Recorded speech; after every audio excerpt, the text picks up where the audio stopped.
Hi, my name is Joan, and my question is, as a youth minister, how do I minister better to the LGBT community?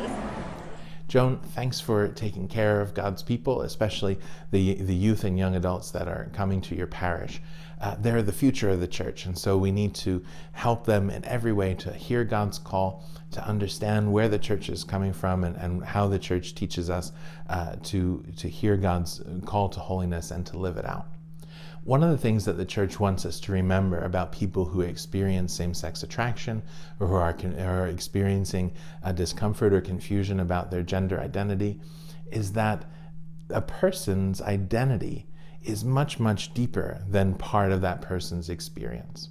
So one thing the church wants us to do is to make sure we don't label people with easy labels like LGBT or gay or lesbian. We don't define a person just by that part of their experience, but that we look at people and we help them to look at themselves from the perspective of how they're created. That a person's identity is not as a gay person or a lesbian person or a trans person, but as a son or daughter of God, as a person created in God's image and likeness, as someone who's called to holiness and for whom God has a plan that affects every part of that person's life: body, soul, heart, mind, relationships, vocation, future, to help people to see all of the goodness and the beauty with which God has created them, and not to reduce their understanding of themselves or let other people reduce them to a label. So I think the most important thing to do, first of all, for our youth is to help them to understand their true identity as sons and daughters of God.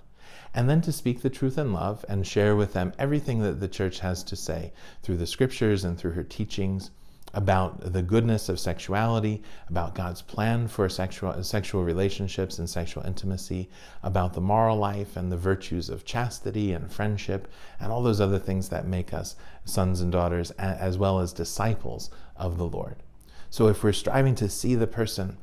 the way that God does and help those young people to see themselves the way that God sees them, then we're going to be able to accompany them on the road that is going to lead them to understand their vocation and carry it out.